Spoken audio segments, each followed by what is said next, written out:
जे UPSC मध्ये जे यश संपादन केलं आणि 355वा या ठिकाणी रँक मिळवला आणि त्या यशाचं या ठिकाणी स्वाभिमान बाळगून गावकरी मंडळींनी त्याचा सत्काराचं आयोजन केलेलं आहे. नागरिक सत्कार आहे. या नागरिक सत्कार सोहळ्याच्या अध्यक्षस्थानी असलेले मारुतराव दादा गीते, सत्कार मूर्ती चिरंजीव हर्षवर्धन तिडके, त्यांचे वडील अशोकराव तिडके, आई अंजली वहिनी, या कार्यक्रमास आवर्जून उपस्थित असलेल्या या परळी नगरीच्या नगराध्यक्षा सौभाग्यवती पद्मश्रीताई बाजीरावजी धर्माधिकारी, बाजीराव भैया धर्माधिकारी, या कार्यक्रमास उपस्थित राहण्यासाठी ज्या आतुरतेनं वाट बघत होते असे डॉक्टर संतोषजी मुंडे, महाराष्ट्र राज्य दिव्यांग कल्याण मंडळ, दिव्यांग मंत्रालय, यानंतर वळवणी नगरपंचायतचे उपनगराध्यक्ष बंशीभाऊ मुंडे, परळी तालुका कार्यालयाच्या तालुका कृषी अधिकारी अर्चनाताई नागरगोजे,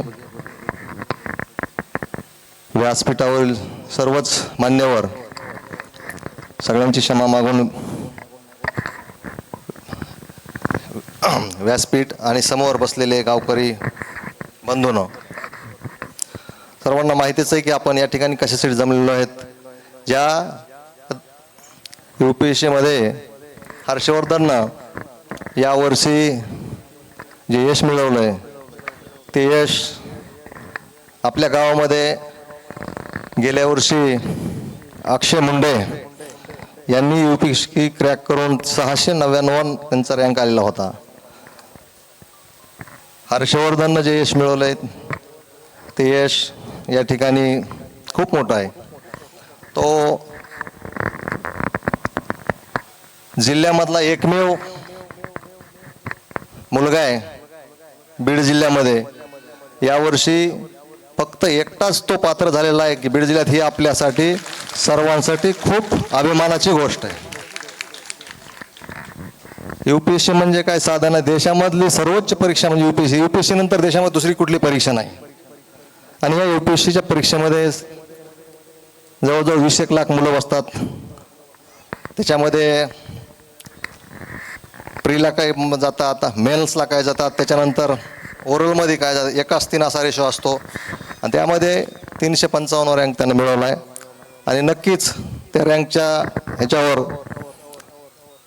आपला हर्षवर्धन या देशाच्या प्रशासकीय सेवेमध्ये IAS म्हणून जाणार आहे. त्याच्यावर खूप मोठी जबाबदारी आणि हा मान आयुष्यामध्ये क्वचित मिळतो, त्याला मिळाला आहे आणि आपल्या गावकऱ्याला मिळाला आहे. गावकऱ्यालाच नव्हे तर या तालुक्याला मिळाला आहे आणि तालुक्यालाच नाही तर जिल्ह्याला मिळाला आहे. या तालुक्यामध्ये यापूर्वी IAS म्हणून फक्त किरण गीते यांची या ठिकाणी निवड झालेली. बाकीच्या नंतर आहेत आपल्याकडं 4-5 IRS आहेत. त्याच्यानंतर हर्षवर्धन हा दुसरा आहे तालुक्यासाठी. तर हे यश म्हणजे आपल्यासाठी तर आहेच, तालुका जिल्ह्यासाठी आहे. एवढं आपलं भाग्य असतं, शब्दांनाही कडू पडावे अशी काही गोड माणसं असतात. केवढं आपलं भाग्य असतं जेव्हा ती आपली असतात. म्हणजे आपल्या गावाचं आहे, आई वडिलांचं तर आहेच, पण गावासाठी सुद्धा तितक्याच अभिमानाची ही गोष्ट आहे. आणि याच्या पार्श्वभूमी जर मी सांगितली नाही तर माझा प्रस्ताव पूर्ण होणार नाही. त्या कुटुंबाची पार्श्वभूमी सांगत असताना त्याचे आजोबा नानासाहेब मानाजी तिडके हे शिक्षक होते. खूप अचाट बुद्धिमत्तेचा माणूस. भैया, तुम्हाला त्यांच्याबद्दल काही माहीत नसेल पण मी सांगतोय, 28 दिवसात त्या माणसानं 2 काव्यसंग्रह लिहिले ते. इतक्या अचाट बुद्धिमत्तेचा माणूस. कारण तो DNA सांगतो मी तुम्हाला हर्षवर्धनचा. आणि प्रत्येक प्रश्नाला त्यांच्याकडे उत्तर तयार असायचं. हजारो पुस्तकं वाचलेला, खूप अचाट बुद्धिमत्ता. आणि शिक्षक होते शिवछत्रपती विद्यालयामध्ये आपल्या. परळीत. तर ती पहिली पिढी त्या काळात मला वाटतं त्यांच्या म्हणजे गावामध्ये दुसरा कोणी शिक्षक नसेल किंवा तितका हुशार माणूस नसेल. त्याच्यानंतर त्यांच्याच शिस्तीत त्यांच्याच त्याच्यामध्ये वाढलेले त्यांचे चिरंजीव अशोकराव तिडके हे सुद्धा खूप हुशार, खूप म्हणजे काय, फक्त 4 माणसानं मार्कानं त्यांचा म्हणजे गॅजेटेडचा एक अटेम्प्ट हुकलाय, नाहीतर डेप्टी कलेक्टर असते ते. ही दुसरी पिढी आणि ही तिसरी पिढी हर्षवर्धन. मला सांगायचं आहे की बुद्धिमत्ता जी आहे ती काही वाया जात नाही. ह्या पिढीत नाही, त्या पिढीत, दुसऱ्या पिढीत, कोणत्यातरी पिढीमध्ये तिचा त्या बुद्धिमत्तेला संधी मिळते. तर असा हा म्हणजे पार्श्वभूमी, कुटुंबिक पार्श्वभूमी हर्षवर्धनची आहे. आणि हर्षवर्धनच्या बाबतीमध्ये तर सर्वांना माहितीच असेल, जास्तीची ओळख गावामध्ये नसेल कोणाची, परंतु हा लहानपणापासून जन्मजात आचाट बुद्धिमत्तेचा धनी असलेला माणूस. वयाच्या 5व्या-6व्या वर्षापासून त्याला जर कुठला टॉपिक दिला तर तो 5 मिनिट बोलायचा. त्याविषयी डॉक्टरांसोबत माझी बऱ्याच वेळेस चर्चा झाली. कारण असं काही नाही की त्यानं हे केलं म्हणजे बाकीच्या ज्या आहेत आपल्या अक्षय मुंडेंनी जे कष्ट केलं, कारण अक्षयनं पैलू पाडून घेतले, तो हिरा झाला. देवत्व निर्माण करण्यासाठी त्याला घडलं, म्हणजे त्यांनी घाव सोसले. यांच्यामध्ये देवत्व होतच, फक्त त्यांना परीक्षेमधून पास व्हावं लागलं, कारण बुद्धिमत्ता खूप होती. आणि आजच्या ह्याच्यामध्ये अशा या बाकीच्या ह्याच्यामुळे बाकीचं या ठिकाणी केशवदादा उपस्थित झालेले आहेत. दादा, आपल्याला विनंती, व्यासपीठावर या, वर या दादा.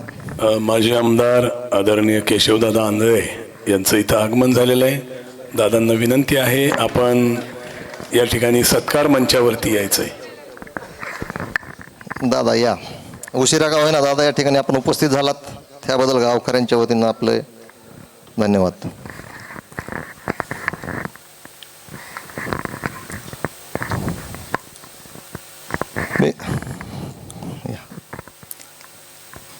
मी या ठिकाणी हर्षवर्धन बद्दल सांगत होतो. तर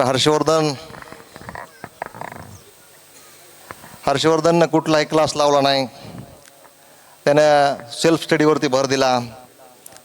तो 5वीपर्यंत new vision English school Ambajogai येथे शिकला आणि त्याच्यानंतर त्याच्यातली बुद्धिमत्ता, चाणक्षपणा बघून अशोकरावांनी आणि वहिनींनी त्याचा असा विचार केला की आपण त्याला चांगल्या याच्यामध्ये आपण वातावरणामध्ये ठेवलं पाहिजे. लातूरला घेऊन संत तुकाराममध्ये त्यांनी 10वी केली, तिथला टॉपर येतो 10वीचा.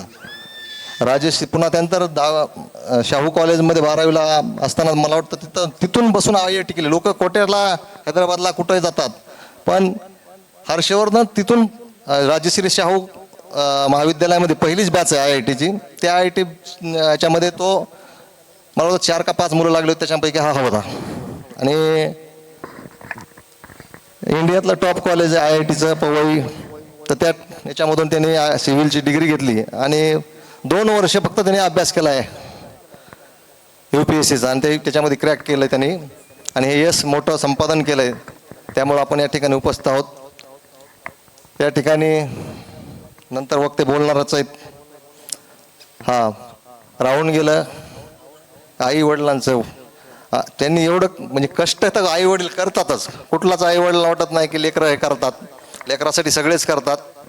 पण ते वहिनींची शिस्त आणि जो नीटनेटकेपणा आहे, वहिनींनी कमी जास्त झालं तरी हर्षवर्धनला सुद्धा थोबाडीत मारायचं, इतकी शिस्त लावली त्यांनी. त्या शिस्तीमुळं हा घडला. अशोकरावांनी एवढे कष्ट केले, वडवणीला ड्युटी आणि लातूरून येणं जाणं करायचं रोज. कमीत कमी 150 किलोमीटरचं अंतर ते जायचं आणि यायचं. केवळ मुलं लातूरला शिकायला होती आणि मुलांसाठी ते लातूर राहिले. हे जे कष्ट आहे, या कष्टाचं कुठंतरी चीज झालंय. आमच्या वहिनीचा स्वभाव खूप असा वेगळा स्वभाव आहे आणि त्या कुठंतरी ही पुण्याई या ठिकाणी कामाला आली. लक म्हणजे हुशार जरी असलं तरी लक फॅक्टर असतो, काय आशीर्वाद कृपा ह्या गोष्टी असतात. या ठिकाणी पूर्वजांची पुण्याई आहे. आमच्या आत्या गजराबाई नानासाहेब तिडके या आपल्या सर्वांना माहिती की कमीत कमी या ठिकाणी 17-18 वर्षे एका ठिकाणी होत्या, एकाच जागेवर. पाय मोडला होता, वजन भरपूर होतं, त्यामुळे त्यांना हे करतात. पण या मुलांनी नातवांनी त्यांची इतकी सेवा केली की त्या सेवेचं फलित हे आज आहे. आईवडिलांच्या सेवेचं जे फलित असतं ते आपल्याला हर्षवर्धनच्या रूपानं या ठिकाणी दिसतंय. आणि खूप असं बोलण्यासारखं आहे, भरपूर आहे, बोलणारे भरपूर आहेत. वेळ झालेला आहे, त्यामुळे माझं या ठिकाणी प्रस्ताविक थोडक्यामध्ये आटपतो, थांबवतो. जय हिंद, जय महाराष्ट्र.